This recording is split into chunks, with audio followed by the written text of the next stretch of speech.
this morning with my mind stayed on freedom. I woke up this morning with my mind stayed on freedom. I woke up this morning with my mind stayed on freedom. Hallelujah, hallelujah, hallelujah. I'm walking and talking with my mind stayed on freedom. I'm walking and talking with my mind stayed on freedom.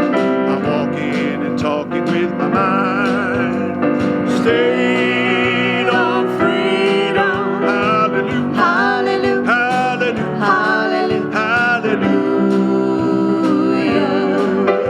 I'm singing and praying with my mind stayed on freedom. I'm praying and singing with my mind stayed on freedom.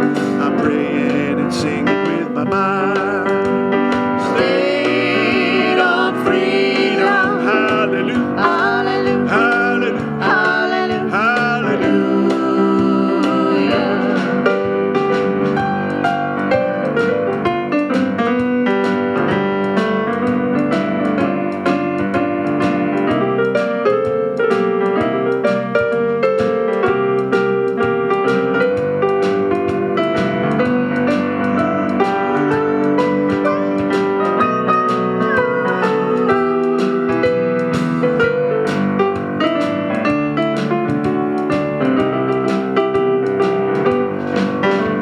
I'm teaching and preaching with my mind stayed on freedom. I'm teaching and preaching with my mind stayed on freedom.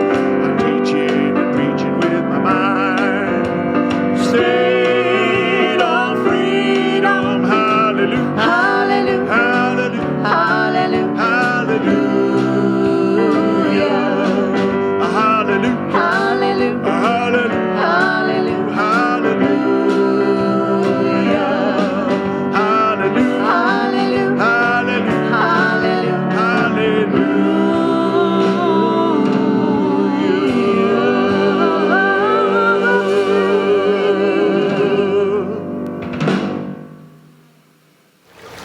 We all want to be free. We all want to experience freedom. And the funny thing is we are already free, all of us, all the time. Even as we sit and live in a country that has virtually 2% of its population incarcerated. Both more people behind bars in literal numbers and more people behind bars in proportion to the population than any other country on earth, including some of the countries that we claim to be totalitarian regimes of complete oppression. Country built on the backs of people whose generations wouldn't see freedom.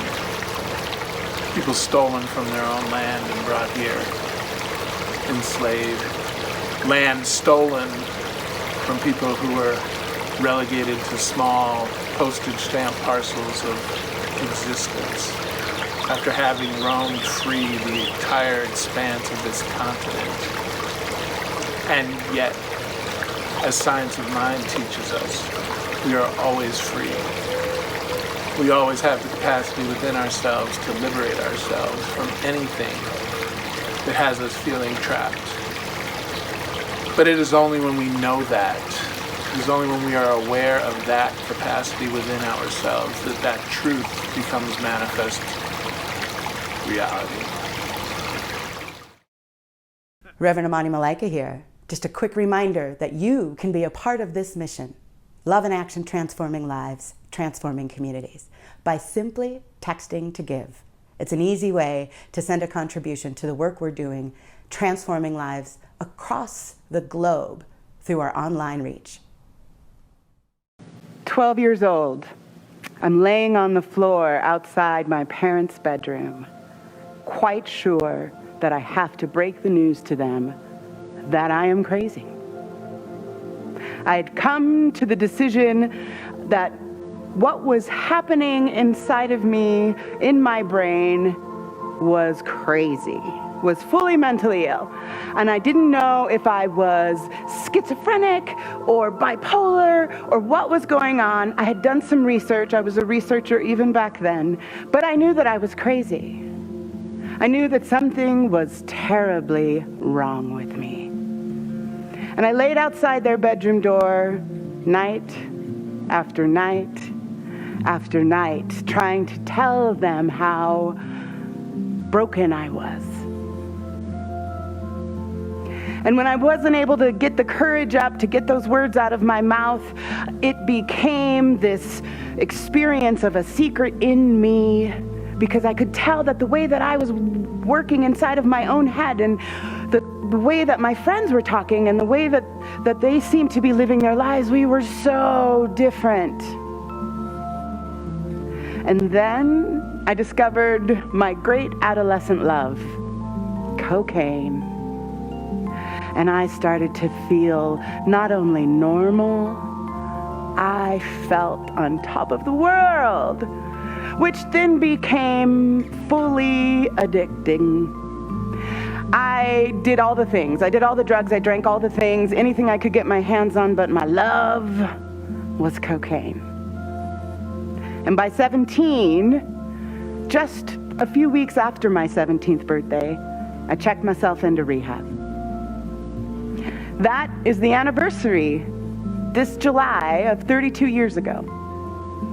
And when I checked myself into rehab, what I didn't know was that I was on a journey, a 6-year tour of mental institutions and mental illness.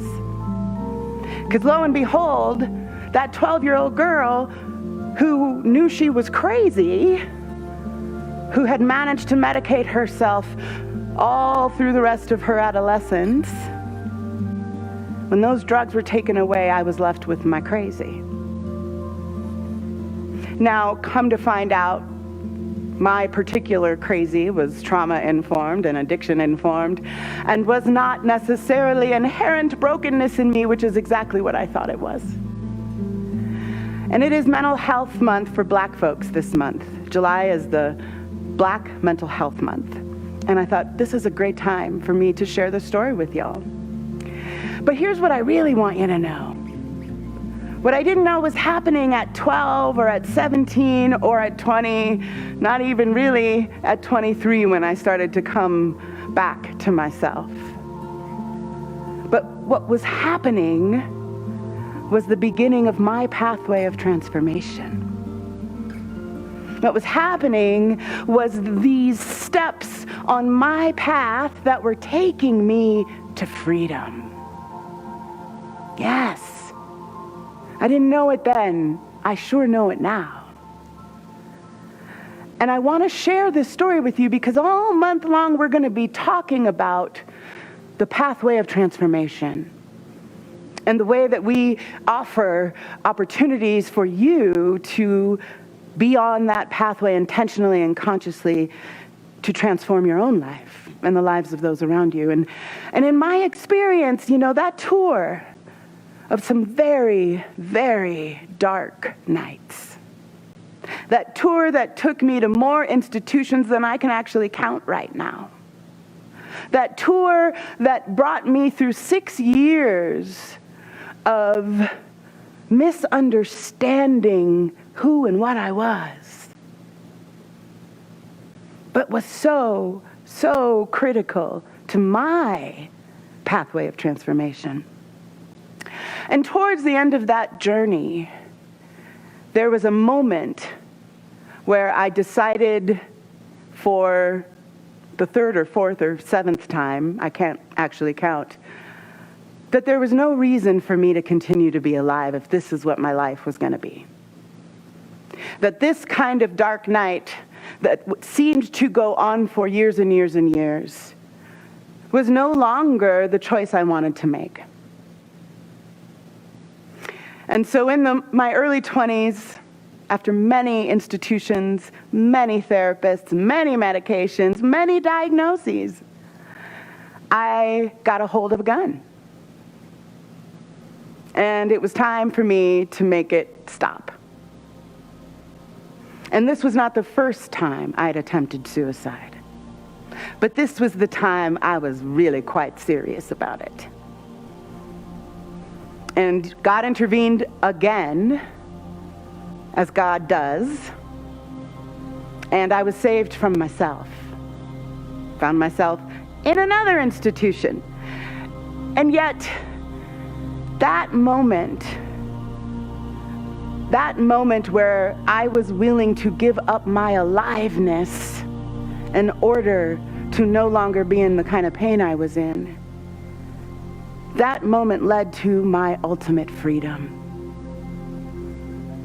That very ultimate surrender, if you will, led me to a moment that happened months later, thanks to a ton of incredible friends and family and support and therapists.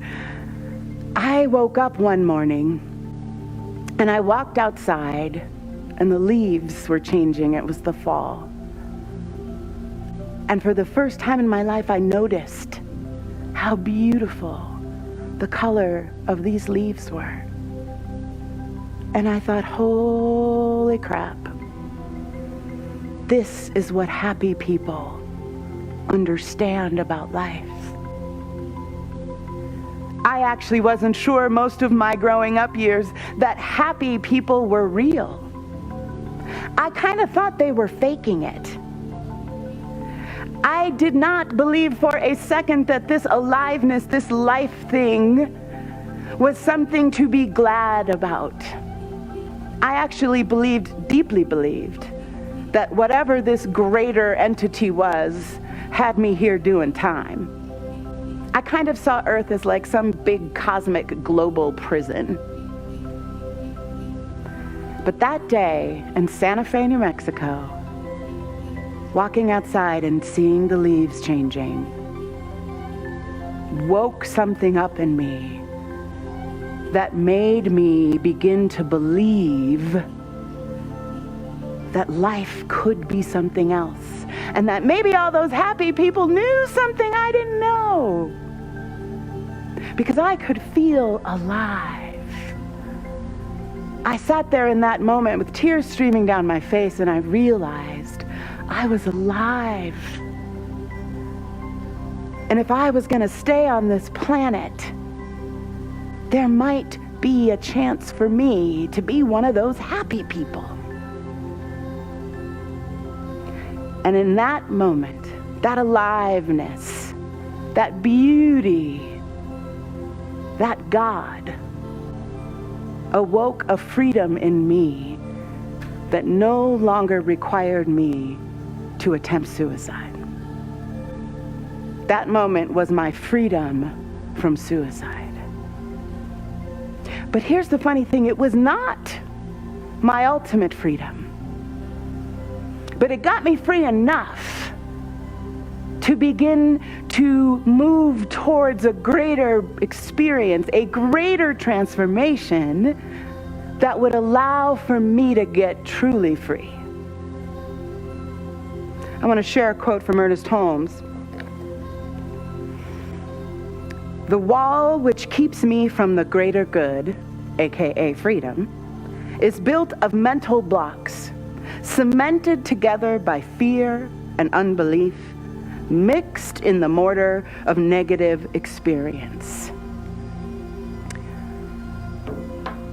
And I think we can all understand that our life's experiences, our traumas, our addictions, our bad habits, our pain, experiential pain, are part of these walls we experience in our lives. But sometimes we think they are the whole wall. But it's just the mortar. It is the mortar holding the mental blocks together, which is actually what makes up that wall. My belief that life and earth was really a cosmic prison, it was part of my wall. That wall got built through some really negative experiences. Heck, yes.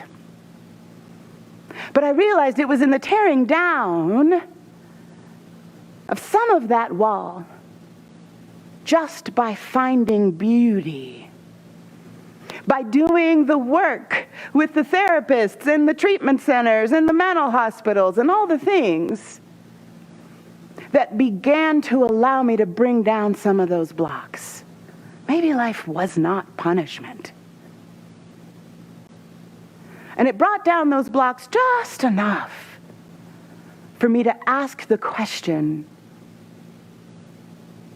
if I am still here breathing, able to see the fall colors and be moved by that, the fact that I am even still alive after these last 7-ish years, something bigger is going on. There's got to be something else going on, because had it been up to me, I would have been out. Which led me to the question, okay, if this God is greater than my own wish to die, I want to know more about it. If there is reason or purpose beyond my understanding, I got to go find out about God. I can't think of any other explanation. Which sent me on down the pathway. The spiritual transformation pathway. I'd broken enough of my walls down to take those steps, to ask those questions.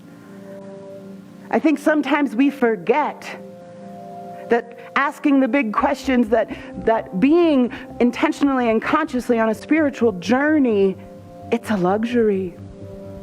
It's a privilege that I take very personally, that I take very seriously, and that I am honored to get to ask the big questions, to use my aliveness to continue to transform who I am and who we are. So off I went, looking for God. And I studied the things, and I went to groups, and I took classes, and I went to workshops, and I meditated, and I prayed, and I asked questions. And lo and behold, on this search for God, guess what I found? I found me. Had no idea that was coming. I was sort of hoping that in this search for God, I was just going to sort of meditate and elevate myself right on out of the muck, right on over my wall. Totally didn't work that way. So sorry to burst any bubbles, but yeah, it doesn't work that way. But the good news is, I found out that God, this greater intelligence and love, had been with me and in me, working through me, as me, all along. Whoa! I was blown away. Ernest Holmes went on to say in that quote, "Now you are to tear down this wall to completely destroy it. Now discover that self which has never wholly left its heaven." You got to take down the wall to discover the self that has never wholly left its heaven. And that's exactly what I began to discover. I had never completely left my divinity. I had never completely moved away from the truth of who I am. And in this search for God, this search for questions and answers, this search for meaning, this search for purpose, it all led me here. As Ernest Holmes says, the only place you can find God, within. And so I began to wrestle with this, oh my God, God is right here. And if God is right here, what does that mean about me? If God is all there is, omnipresent, what does that mean about me? So, you mean God is in me? Do you know my history? Do you know some of the things that I have done? Things that I've thought? Things I've said? People I've hurt? My absolute disregard for life? And God is in me? That girl? Yeah. Yes, it is. Spirit has been in me the whole time. Spirit has been in you the whole time. There is no other possibility. Hallelujah! Which also means Spirit has been as me, as you, the whole time. And I love this idea because not only is Spirit working in here, living in here, making up all that I am, but the way that I am, the way that you are, so is Spirit. You are a divine idea in the mind of God. I am a divine idea in the mind of God. And let me tell you, that was not an easy idea for me to believe. And oh God, even harder for me to embody. But when I began to wrestle with these ideas, when I began to study these ideas, when I began to practice these ideas, the walls kept coming down. The mental blocks making up my walls just kept coming down. And I want you to think about for a moment, what are some of those mental blocks for you? Like me, were you walking around saying, but me? Do you know me? Are you one of those who walk around believing that, yeah, God might be living and moving and breathing as Jeff over there, as Judy over there, as Chandra over there, but not me. That might be true for other people. What are your mental blocks? The beliefs that need to be torn down and destroyed, as Ernest says, so that you can discover that you have never, ever been without Spirit in you, as you, moving through you. That is the truth. Undeniable, unarguable truth.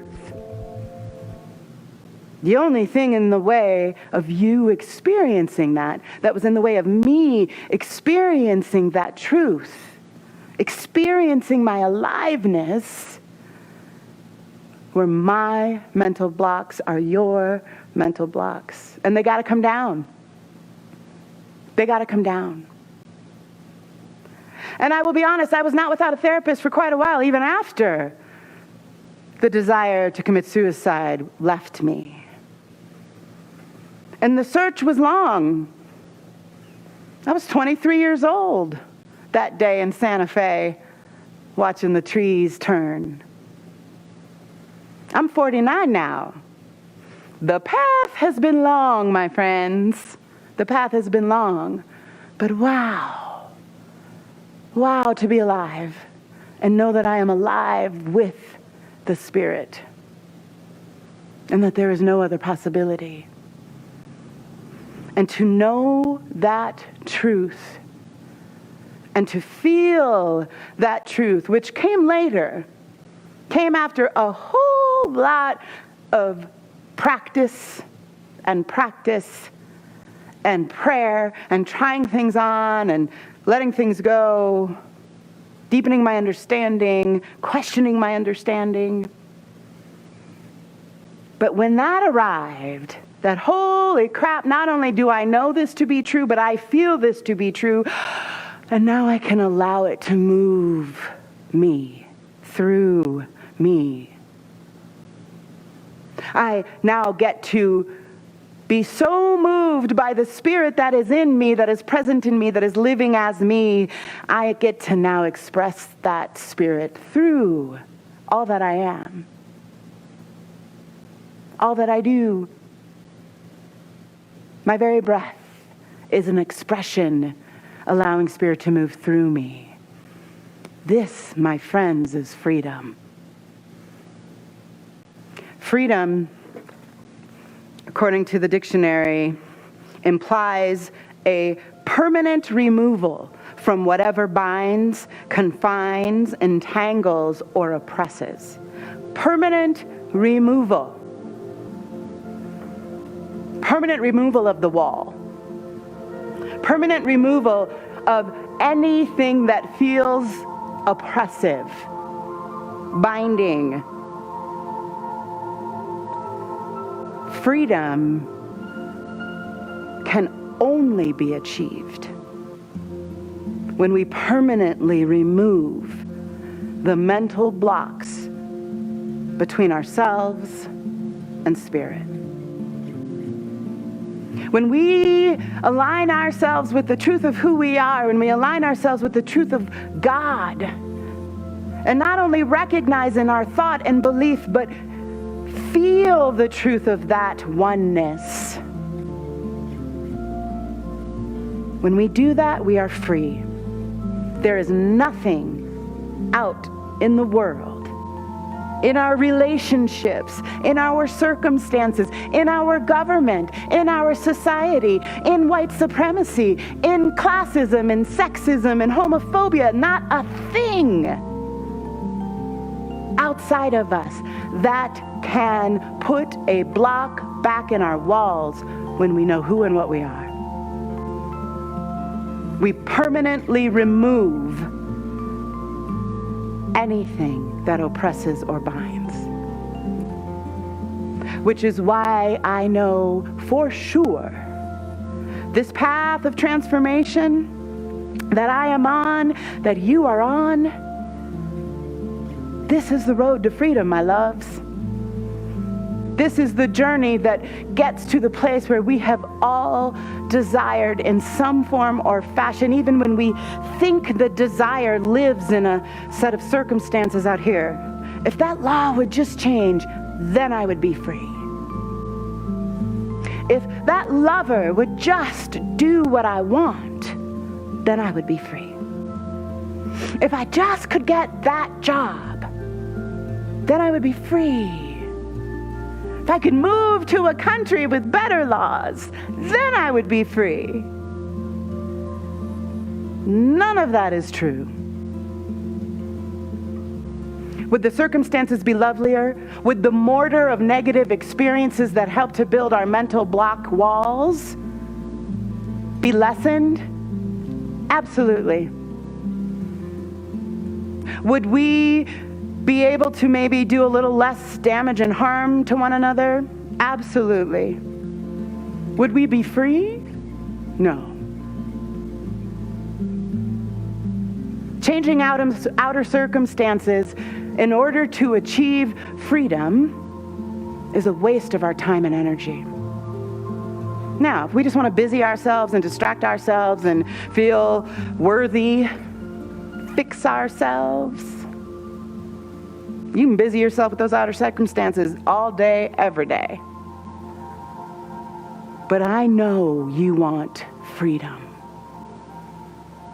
That desire for absolute spaciousness, that desire to feel grace, that desire to feel unencumbered, unhindered, that all of that lives within our freedom. And each one of us has access to it.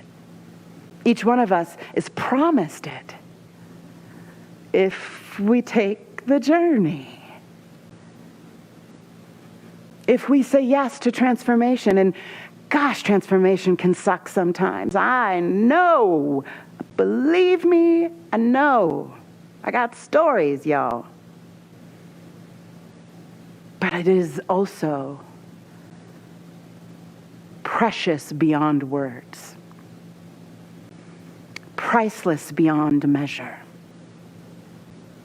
And it is the holy yes we make to spiritual living. That's the yes. We say yes to transformation. We say yes, as Ernest Holmes, the founder of Science of Mind, said, to tearing down our walls made of mental blocks and mortars of negative experience. We say yes to taking it all down so we can discover the truth of who we are, so that we can be on that treasure hunt, that ultimate treasure hunt, as I like to call it, to discover that our divinity has been with us all along. We have never left heaven. Never did. Not possible. As Jesus of Nazareth said, kingdom of heaven is within. It has never gone anywhere, nor can it. So I can't think of a better way to celebrate 4th of July than to celebrate true freedom. And so I'm going to ask you to anchor this with me in prayer.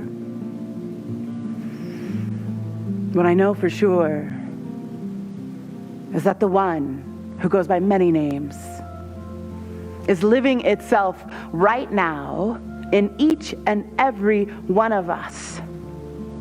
What I know for sure is that the freedom that God is promised, and it is answered in anyone who so chooses to get on the pathway of transformation. And I know that is what is happening for each and every one of us, because we have already said our holy yes. Because we are the very life of God, and it is living itself right now in you, in me, as you, as me, through you, through me, through life itself, and hallelujah, it is good. I know that each and every one of us, in this unique and beautiful life that we find ourselves living as the one, through the one, and as we each allow that one to show up as and through and in each of us, I know that only freedom for all can happen. I know that liberation is already underway, and I know that the permanent removal of anything that looks like injustice, anything that looks like suffering, simply dissipates. And I know this to be true, and I know that I am in such deep gratitude for this truth because I see it, I hear it, I feel it every day. And that's how good God is. That is how powerful the one is. And I am so grateful that you have said yes to freedom, to transformation, to being alive. It is good and very good. And so I just let these words do what they do in the mind of God. And together let's anchor this in prayer. So it is. And so I wrote this piece called Freedom Now. When freedom came calling, at first she shied away. No quarter would be given to this stranger jangling the keys to her cell. Madness gripped her like an invisible choke collar. Madness born from abuse and sadness and terror and rage. So this stranger jingling the keys to her cage, promising her liberation, they just could not be believed. Yet nightly came the dreams, and daily as she breathed came the revelation. At first as a whisper, but over time a gentle scream. Can't you recognize me? I am not who I seem. Thus nightly came the dream, through the haze of self-induced numbing. The humming like sweet cicadas. The humming began to awaken in her the truth, until one day the proof that she was free came to her suddenly. For before her stood the one with the key, and all along it was she. And so it is that we are all free, yet in any given moment the multitude of humanity feels bound, enslaved, caged and confined. In prisons not necessarily of the mind, but rather prisons built with the hands of man. And real though these prisons may be, they can never be the truth.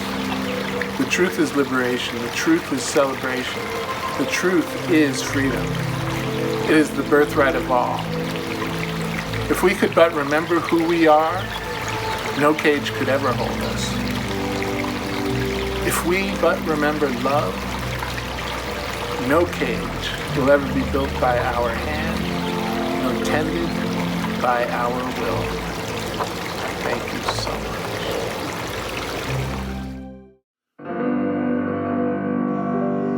I woke up this morning with my mind stayed on freedom. I woke up this morning with my mind stayed on freedom. I woke up this morning with my mind stayed on freedom. Hallelujah, hallelujah, hallelujah. I'm walking and talking with my mind stayed on freedom. I'm walking and talking with my mind stayed on freedom. I'm walking and talking with my mind